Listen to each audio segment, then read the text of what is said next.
विचारा आज मला काय. नागपूरमध्ये ज्या पद्धतीने एका बालकाचा मृत्यू झाला, झाड कोसळलं आणि त्यातनं दुर्दैवी मृत्यू झालेला आहे, याला जबाबदार कोण? आपण काल जी चेंबूरमध्ये घटना घडली अर्थात दुर्दैवी आहेच, पण आपण साधारणपणे पाहिलं असेल मुंबईमध्ये असेल, महाराष्ट्रामध्ये असेल, संपूर्ण देशामध्ये गेल्या 1-1.5 वर्षात आपण अनेक बातम्या अशा पाहतो कुठे मेट्रोची स्लॅब कोसळून खालती कोणीतरी चिरडलं गेलेलं आहे, कोणी गाडी चालवत असताना रिव्हर्समध्ये गेलं आणि बॅरिकेड नसताना कुठच्या तरी खड्ड्यात पडून गेलेलं आहे. ह्या सगळ्या घटना ज्या होतात आणि खास करून आत्ता पावसाळ्यातल्या ज्या घटना आहेत झाड पडण्याच्या, काल रात्री अजून 2 झाडं पडली, आत्ता 10 वाजता एक झाड मुंबईत पडलेलं आहे. मूळ गोष्ट हीच आहे की रस्त्याची कामं जी झालेली आहेत आणि गेले 4 वर्ष आम्ही जे ओरडत आहोत सातत्याने की घोटाळेबाजांनी कामं केलेली आहेत, कॉन्ट्रॅक्टर बोगस आहेत किंवा मोठ्या नावाखालती भलत्याच लोकांनी कामं केलेली आहेत. जर झाडाच्या अवतीभोवती तुम्ही पूर्णपणे कॉन्क्रिटीकरण केलं, झाडाला मोकळा श्वास घ्यायला जागाच दिली नाही, त्याची मुळं ही देखील कॉन्क्रीटमध्ये आणली, तर दुर्दैवाने ह्या घटना ज्या काल परवाकडे घडलेल्या आहेत ह्या वाढत जातील. हे आम्ही सातत्याने बोलत आलेलो आहोत. इनफॅक्ट आम्ही जिथे जिथे रस्त्याचे व्हिजिट्स केलेले आहेत तिथे महानगरपालिकेच्या अधिकाऱ्यांनी देखील बोलून दाखवलेलं आहे की ह्या घटना घडू शकतात.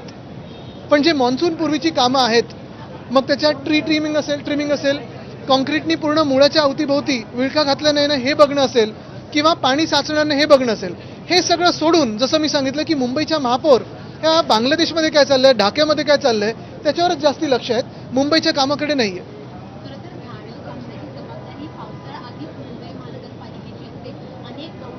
ट्री ट्रिमिंगचं असेल, नालेसफाईचं असेल, अनेक आमदार सातत्याने बोलत आहेत, आम्ही देखील बोलत आहोत. आणि नुसतं ट्री ट्रिमिंग नाही तर जे कॉन्क्रिटीकरण झालेलं आहे, उठसूट सगळीकडे कॉन्क्रिटीकरण झालेलं आहे, मुळांच्या अवतीभोवती जेव्हा कॉन्क्रिटीकरण होतं तेव्हा ते झाड धोकादायक होतं. हा बेसिक कॉमन सेन्स आत्ताच्या शासनामध्ये नाही आहे.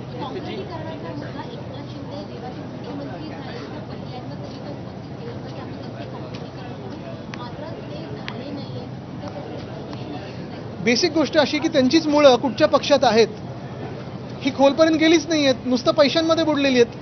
कॉन्ट्रॅक्टरांच्या पैशांमध्ये बुडलेली ह्यांची सगळी जी मुळं आहेत ती आता तुम्हाला दिसते की ती झाड त्यांचं नाजूक आहे, बाहेरून सपोर्ट घ्यायला लागतोय, बाहेरून त्यांना अजून बांबू लावून घ्यायला लागतोय त्यांच्याच भाषेत. ज्या प्रकारे सध्या जी झाडं पडताना पाहायला मिळत आहेत अशाच प्रकारची आज सुद्धा पडताना पाहायला मिळाली होती. अनेकांना जीव गमवायला काय पावसाळा जेव्हा सुरुवात होती त्यावेळेला अशा प्रकारची मृत्यू होते. थांबणार कधी? कारण थांबणार जेव्हा कॉमन सेन्स या शासनामध्ये येईल. आपण पाहताय गेले 4 वर्ष आम्ही जे कॉन्क्रिटीकरणचा घोटाळा त्याच्या विरोधात बोलत आहोत.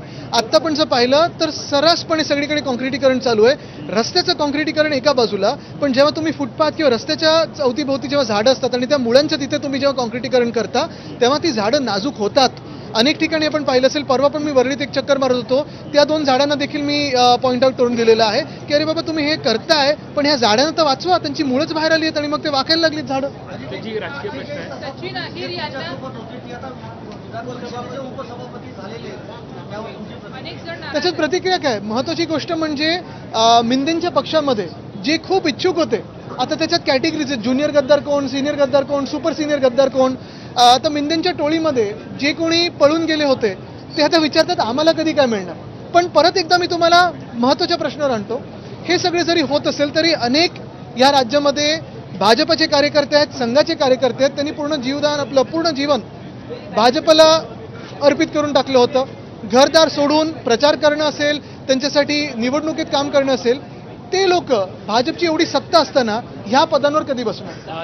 म्हणजे आता तर तिसऱ्या पक्षातून आणले. तुम्ही वरळीचे आमदार आहात, मात्र आता थेटपणे असं म्हटलं जातं की वरळीमध्ये आता थेट लढत होईल आणि सचिन अहिर यांचा शिवसेनेमध्ये प्रवेश आहे. अरे यावरती मत काय? कारण माझं मत बिलकुल नाही. आमचं काम आहे आणि काम बोलतं. आमचं सगळी जी कामं आहेत ती वरळीकरांना माहिती आहे. विचारा तुमचे जे आमदार आहेत ते अजूनही धनुष्यबाणाच्या चिन्हाची नोंद आहे निवडणूक आयोगाकडे, यामुळे काही पेच निर्माण होऊ शकते. मला वाटतं एक महत्त्वाचं निवडणूक आयोग असेल किंवा सर्वोच्च न्यायालय असेल, पूर्ण आदर ठेवून आम्ही हेच सांगत आहोत की जे आमच्यासोबत झालं त्यानंतर राष्ट्रवादी काँग्रेससोबत झालं, आम आदमी पार्टीसोबत झालं, TMC सोबत झालेलं आहे आणि इतर पक्षांसोबत होऊ शकतं.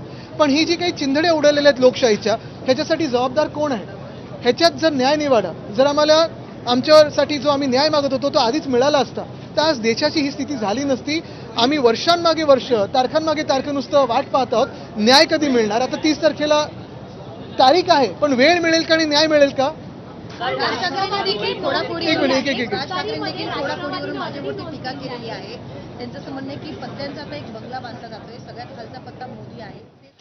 तर आदित्य ठाकरे काय म्हणतात ते आपण ऐकत होतो. यानंतर एक थोडासा ब्रेक घेऊया.